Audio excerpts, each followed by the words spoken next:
There she was, a beautiful black woman named Amara, standing quietly outside one of the most expensive stores in the city. The streets were shining with luxury cars. Expensive perfumes filled the air. People wearing designer clothes walked in and out, their faces proud and distant. Amara looked simple among them. She wore a plain but neat dress. Her hair was tied back carefully. She wasn't here to show off. She had a dream in her heart. Today, she wanted to buy something special. A gift for her husband, David, the man who had given her love, respect, and a beautiful life. Amara took a deep breath and stepped forward. As soon as she pushed the door open, the warm smell of leather and luxury hit her. Crystal lights sparkled from the ceiling. Expensive watches, handbags, and jewelry filled the golden shelves. But something else filled the room too. Eyes. Cold, judging eyes. The staff behind the counter stared at her, whispering among themselves. Some smiled, not kindly, but with a fake sweetness. Some simply looked away, pretending she wasn't even there. Amara felt a strange chill in her chest. She tried to walk confidently.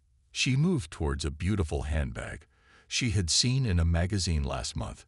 But before she could even touch it, a woman, the store manager, walked up to her. Her smile was tight, her voice even tighter. "Sorry, Mom, this store is very expensive. Maybe you would feel more comfortable somewhere else." Amara froze. For a second, she thought she had heard wrong.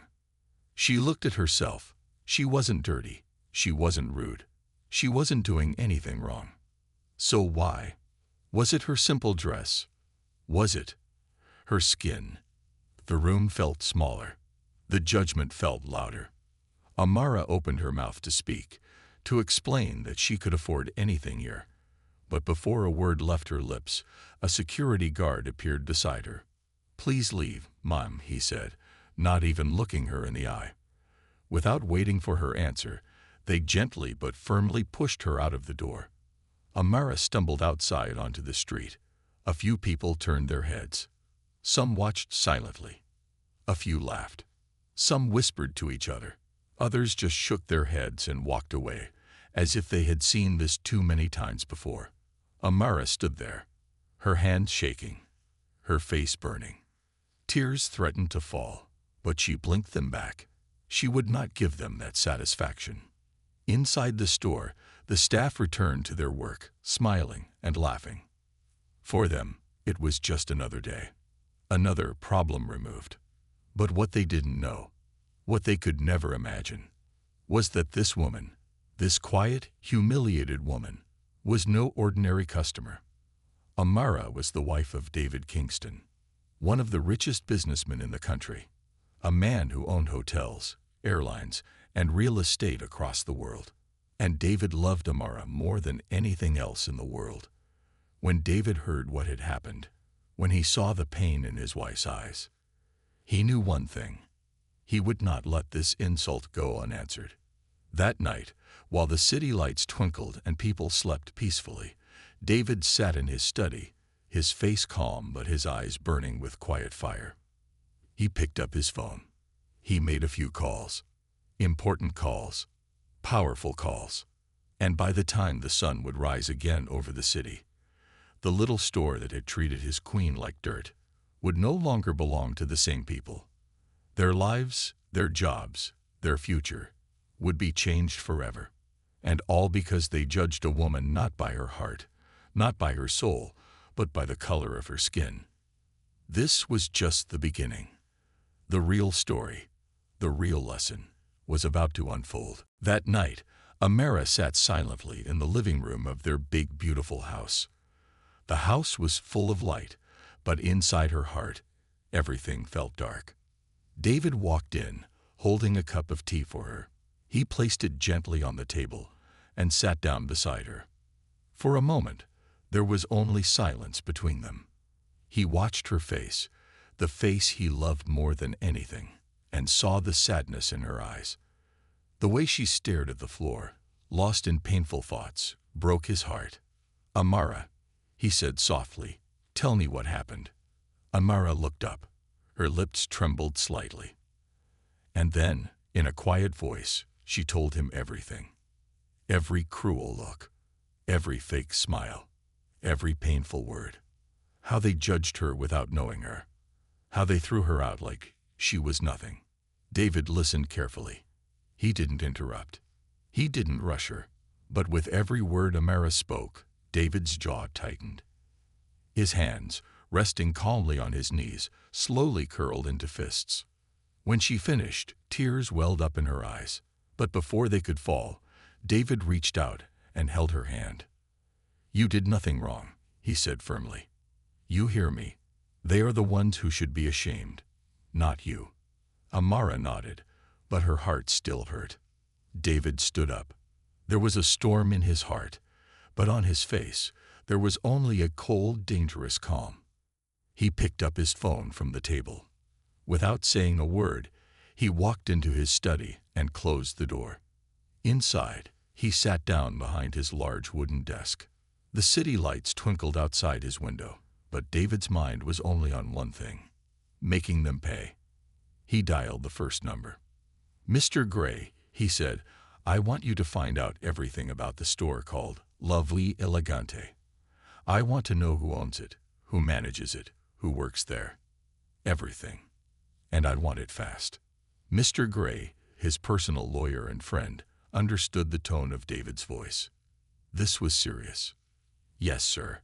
I'll get back to you in an hour," he said quickly. David didn't stop there. He made more calls, to real estate agents, to bankers, to business friends who owed him favors. By the time the clock struck midnight, David had every detail in front of him. The store was struggling financially. The owner was looking for a way out, desperate for a buyer. David smiled, but it was not a happy smile. It was the smile of a king about to win a battle. He made one final call. "Offer them double the price they are asking. But tell them, the deal must be signed tomorrow morning. No delay." The plan was set. David closed his phone, leaned back in his chair, and stared out of the window.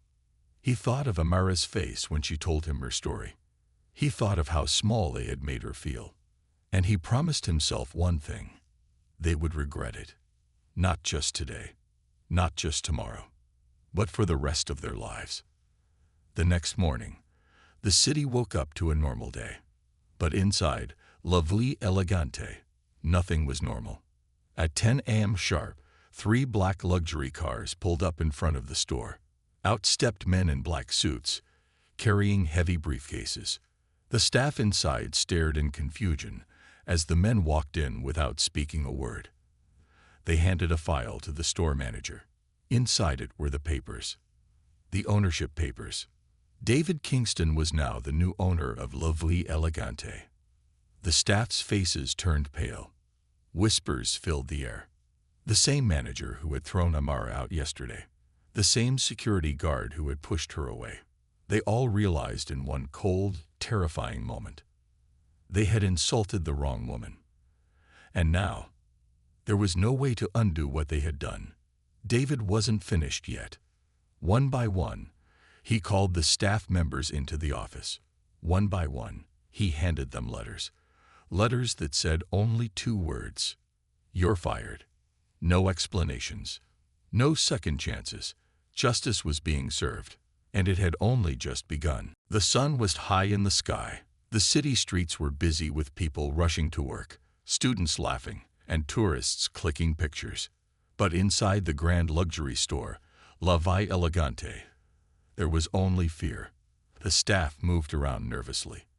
Their smiles were fake, their hands shaking as they arranged the expensive handbags and jewelry. They knew their new boss could arrive at any moment. And worse, they knew what they had done. Just after noon, a black car pulled up outside the store. The glass doors opened slowly, and Amara walked in, not alone. By her side was David Kingston, dressed sharply in a black suit, his face calm but powerful. The same woman they had insulted. The same woman they had pushed out onto the street. Today, she walked back, but this time, she was unstoppable. The staff froze. their faces drained of color. Some pretended to arrange items. Some quickly disappeared into the back room. But it was too late.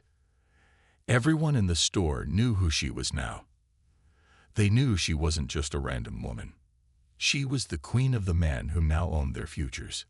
David didn't say a word. He simply nodded at the manager, the same woman who had humiliated Amara the day before. The manager, Miss Laura, tried to smile. "Good afternoon, sir." "Good afternoon, ma'am," she stuttered, her voice trembling. Amara didn't respond immediately. She looked around the store, taking in every detail. The golden chandeliers, the polished floors, the shelves lined with glittering luxury. This was the same place where she had been judged. This was the same place where her heart had been broken. But now, it all belonged to her and her husband. David finally spoke, his voice low and firm. "Miss Laura, gather all the staff here. Now." Without a word, Miss Laura rushed around, calling everyone. In just a few minutes, all the employees stood in a nervous line. Heads down, hands folded, waiting for their fate.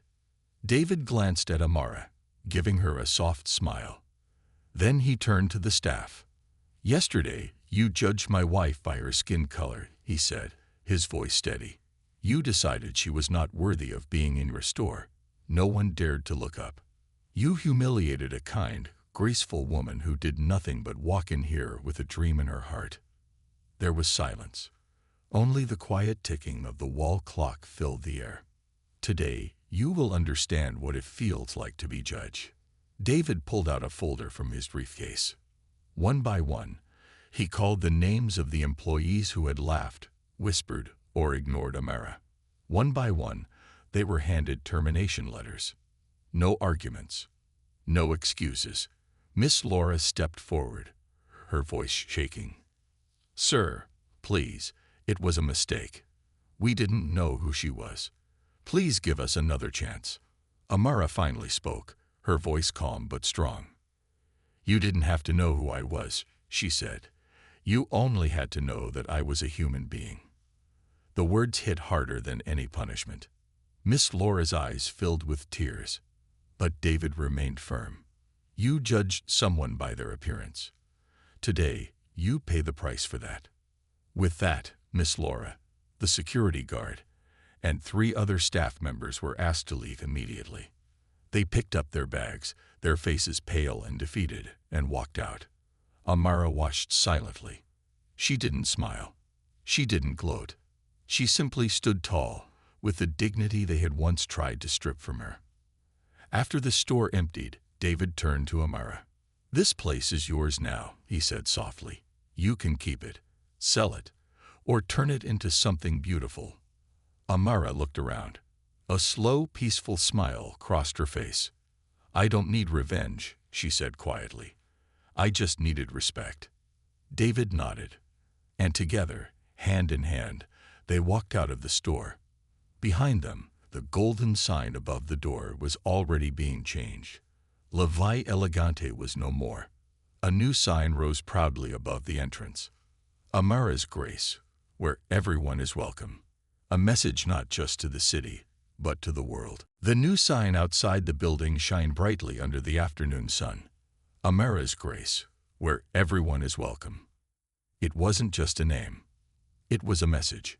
It was a promise. Inside the store, workers moved quickly. New paintings were hung on the walls.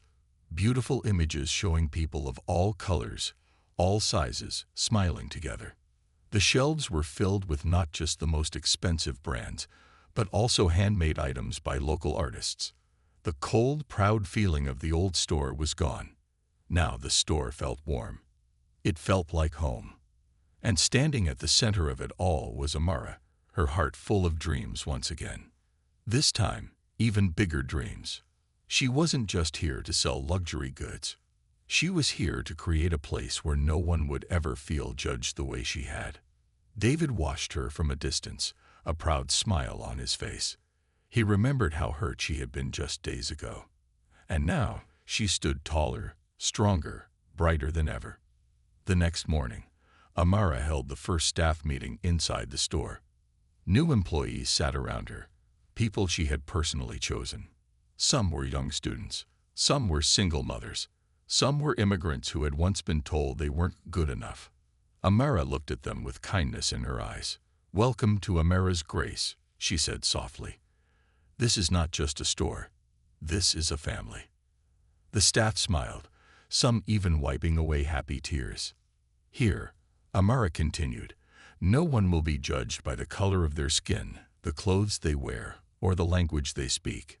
Here, we will treat every customer with the respect they deserve, whether they buy a diamond ring or just come in to look around." The staff clapped, some standing up to cheer. The walls that had once echoed with coldness now vibrated with hope.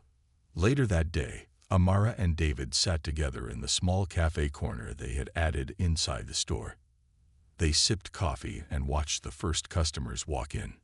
A young girl with bright pink hair entered shyly. A man in a wheelchair rolled in after her, smiling. An elderly couple walked hand in hand, their faces glowing with curiosity. Every person who entered was greeted with warm smiles, real smiles. No cold looks, no fake greetings. Amara's heart swelled with happiness. David leaned closer to her.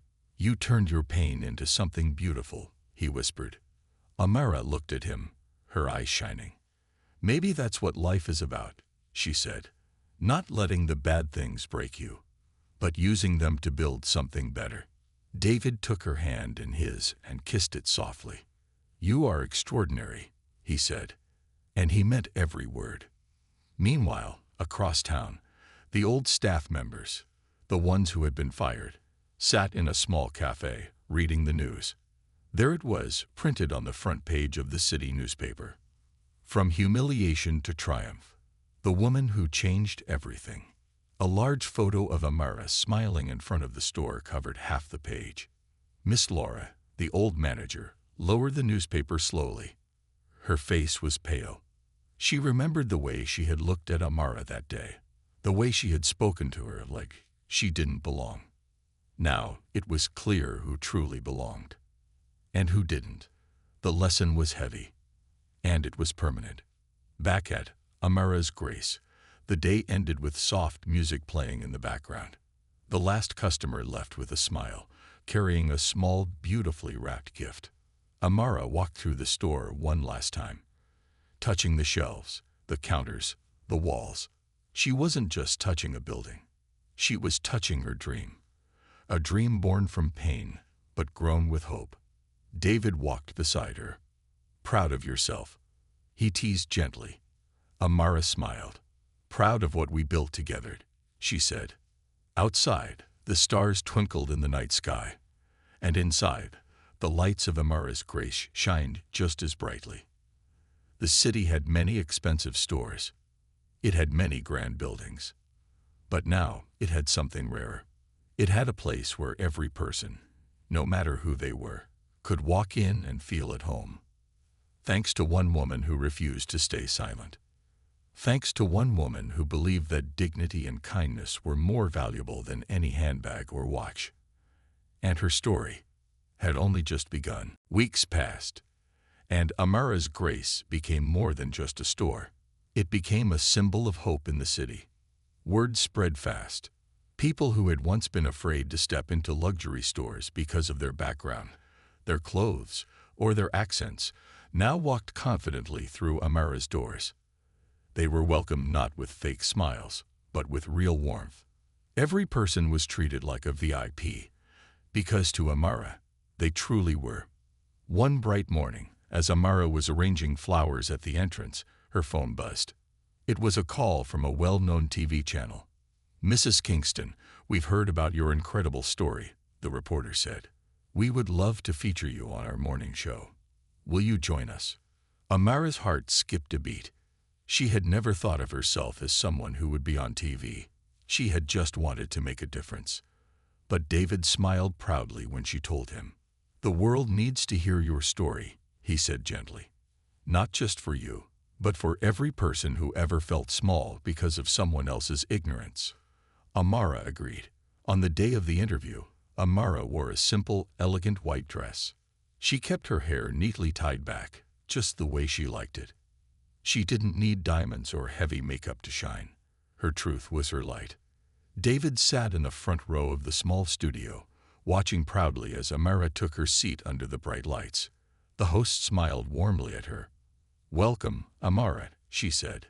"Your story has touched thousands. Tell us, how did it all begin?" Amara took a deep breath. And then, in her calm, beautiful voice, she told the world everything. About the day she was thrown out of the luxury store, about the pain she felt, about how David stood by her side and helped her turn her heartbreak into hope. She spoke not with anger, but with grace. "I didn't open Amara's grace to seek revenge," she said. "I opened it to show that kindness is stronger than hate. That dignity can never be taken away, unless we let it." The studio fell silent. Many in the audience wiped tears from their eyes. David felt a lump in his throat, but he smiled through it. Amara wasn't just telling her story. She was giving others the courage to believe in their own worth. After the interview, Amara's phone didn't stop ringing. Messages poured in. Strangers thanked her for speaking up. Single mothers, young students, immigrants, and even business leaders wrote to her, sharing their own stories of being judged and how her words gave them strength. One message stood out. It was from a teenage girl named Sophia. "Dear Amara," the message read, "I used to be afraid to walk into fancy stores because I thought I didn't belong. After hearing your story, I walked into a boutique yesterday with my head held high, and I bought my first dress. Thank you for making me believe I'm enough." Amara's eyes filled with tears as she read it. David walked in and saw her holding the phone, wiping her cheeks. He smiled softly. "You're changing the world, one heart at a time," he whispered. Amara looked up at him, her heart full. "Maybe that's the real luxury," she said, "making someone feel like they matter." David nodded. "The most priceless gift of all." Soon, awards began to come. Amara's grace won the city's Best New Business Award. Amara was invited to speak at charity events, business forums, and even universities. Wherever she went, she shared the same simple message. Kindness is not a weakness. It's the greatest power we have. She became a voice for those who had none. She became a light for those still trapped in the darkness of judgment. But through it all, Amara stayed humble. Every morning, she still arranged flowers at the entrance. She still smiled personally at each customer. She still treated every staff member like family. Because she remembered. She remembered how it felt to be invisible. She remembered how it felt to be thrown away. And she promised herself, no one would ever feel that way under her roof. One evening, as Amara and David sat on the balcony of their home, watching the stars, Amara leaned her head on his shoulder. "I'm not the same woman I was before," she whispered. David kissed the top of her head. "No," he said, "you are even stronger, even more beautiful." Amara smiled, feeling a deep peace in her heart. She had turned her pain into purpose. She had built something no one could take away. Respect, dignity, love. And somewhere, deep in the night sky, it felt like the stars were smiling back at her, proud of how far she had come. Success is a beautiful thing, but sometimes it brings shadows with it. As Amara's grace became more famous, not everyone was happy. Some owners of other luxury stores began to feel jealous. They had built their businesses with cold smiles and high walls. Now, a woman who believed in kindness was beating them, not just in sales, but in love from the people. Whispers started in the city. Some said Amara was only successful because of her billionaire husband. Some said she didn't really deserve the fame. At first, Amara ignored it. She believed that her work would speak louder than gossip. But soon, the attacks grew sharper. One morning, Amara entered her store and found something strange. The windows had been spray-painted overnight. Ugly words, hateful messages. David arrived moments later, his face dark with anger. "How dare they?" he growled, ready to call the police. But Amara gently touched his arm. "No, she said softly. We won't answer hate with more hate. David looked at her, his heart full of pride. Then what will we do? He asked. Amara smiled sadly. We will clean it. We will reopen, and we will keep smiling. The staff gathered outside. Some were afraid. Maybe they will come back, a young employee whispered. Amara stepped in front of them all. Listen to me, she said firmly. The world will always have people who try to break you. But you must never let them break your heart. Her voice was calm, but strong like a river cutting through stone. Today, we clean these windows. Tomorrow, we open our doors wider than ever. We will not hide. We will shine brighter. Tears filled the eyes of her staff. One by one, they picked up cloths, water buckets, and brushes. And together, laughing, crying, smiling, they cleaned every window until the glass sparkled in the sun. The hate was gone. Only love remained. But the challenges were not over yet. Later that week, a new luxury store opened just down the street. It was called Etoile Royale, owned by one of Amara's old rivals. They used cold tricks to attract customers, fake discounts, flashy ads, and false promises. They even spread lies about Amara's grace, whispering to shoppers that Amara's products were low quality and not truly luxurious. For a few days, Amara's store grew quiet. Sales dropped. The staff grew nervous. David suggested a marketing campaign, big ads, huge banners, TV commercials. But Amara shook her head. I didn't build Amara's grace with noise, she said. I built it with trust. I will not fight dirty. I will not sell my soul to win a race that isn't mine. Instead, she gathered her team once again. We will do what we always do, she told them. Treat every person who walks in like they are the most important person in the world. Real luxury is not gold. It is how you make someone feel. Slowly, something magical happened. Customers who had been lured away to the new flashy store came back. One woman said, At Etoile Royale, I felt like a number. Here, I feel like a person. Another man said, They sell things. You give us memories. Word of mouth became Amara's strongest weapon. No amount of glitter from the new store could match the warm heart of Amara's grace. In just a few weeks, Amara's store was not just back. It was stronger than ever. Lines of customers waited outside, smiling, laughing, excited to be part of something real. Amara proved to the world again. Kindness is not weakness. Kindness is undefeated. One evening, after closing the store, Amara stood by the window, watching the stars. David joined her, wrapping his arms around her. You fought with light, he whispered, and you won. Amara leaned into him. It was never about winning, she said quietly. It was about standing tall, even when the storm came. David smiled. You are the storm now, he teased. Amara laughed softly, feeling a peace deep inside her soul. She had faced hate. She had faced jealousy. She had faced lies. And through it all, she stayed true to herself. Not with anger, not with revenge, but with grace. Amara's grace. And somewhere out there, in the hearts of every person she had touched, her legacy was just beginning. Months passed. Amara's grace had now become a landmark in the city. Tourists who visited the city heard whispers of a magical store where kindness was the real treasure. Students wrote essays about it. Business magazines called it the heart of the city. Amara's story inspired not just people in her city, but people all over the country. Newspapers, television shows, and even online bloggers talked about the woman who turned humiliation into hope. But Amara stayed the same. Every morning, she still stood at the door, welcoming customers with a real smile. Every evening, she personally thanked her staff. She never forgot where she came from. One afternoon, while arranging some new handmade jewelry, Amara received a letter. It had a golden seal on it. Curious, she opened it carefully. Her hands trembled slightly as she read.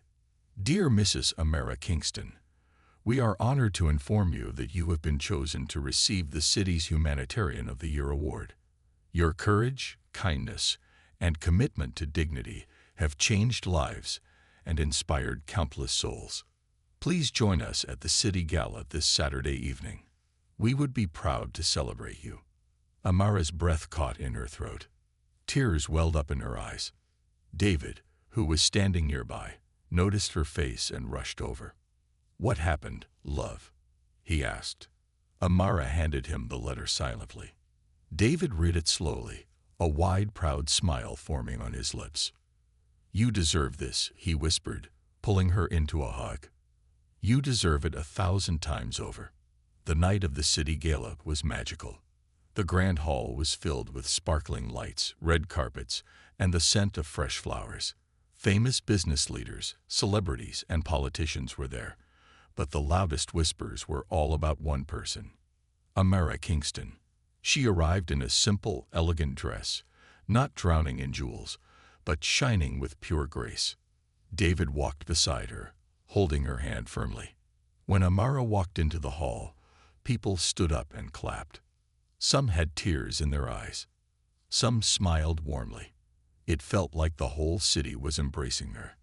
The mayor stepped onto the stage, his voice booming through the hall. "Tonight, we honor a woman who showed us that true power is not built on money or fame, but on heart, on courage, and on kindness. A woman who taught us that dignity is not something anyone can give you. It's something you carry inside you, no matter what. Please welcome Mrs. Amara Kingston." The applause thundered through the hall as Amara walked slowly to the stage. Her heart pounded, but she held her head high. David watched her with tears shining in his eyes. Standing at the podium, Amara looked out at the sea of faces.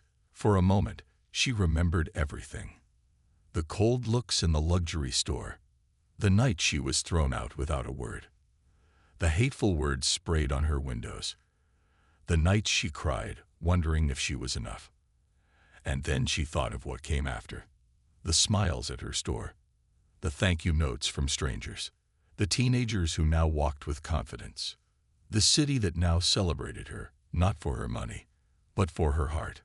Amara took a deep breath and began to speak. "I stand here today, not because I am special," she said softly. "I stand here because I refuse to let someone else's hate decide my worth. I was judged for my skin, my clothes, my background. But instead of breaking, I built. Instead of hating, I loved. Instead of closing my heart, I opened my arms." The hall was completely silent, every word sinking deep into their souls.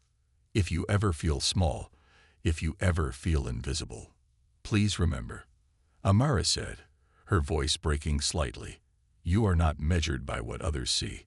You are measured by the light you carry inside. And that light is unstoppable." A tear rolled down her cheek.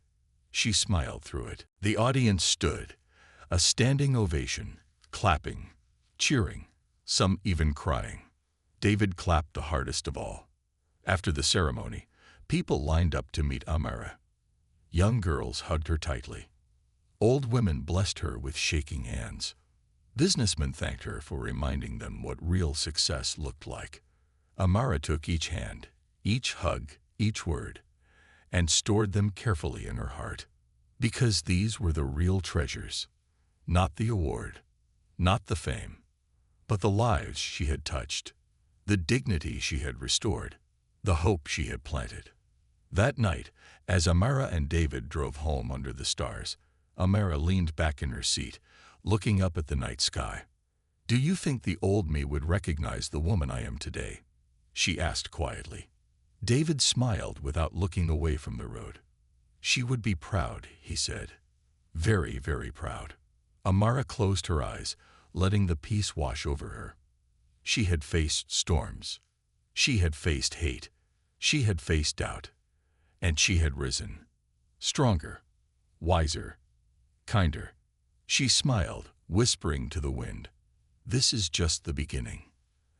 And somewhere, far above, the stars smiled back at her, because they knew Amara's light would never fade. Time moved forward. Seasons changed. The world outside grew bigger. But inside, Amara's grace, the same warmth remained. Amara thought her journey had reached its peak after winning the city's humanitarian award. But fate had something even bigger planned. One chilly morning, Amara sat in her small office, sipping a cup of tea when her phone rang. It was a strange number. She almost ignored it, but something inside told her to answer. "Hello," she said gently. A professional voice spoke on the other side. "Mrs. Amara Kingston." "Yes," she replied. "I'm calling from the Global Women's Empowerment Conference. We've been following your story, your courage, your kindness. It's inspired millions around the world." Amara's hand trembled slightly. "We would like to invite you to speak as a guest of honor at our international event in Paris." Paris, the city of dreams, the city of light. Amara closed her eyes, taking a deep breath. "It would be my honor," she whispered.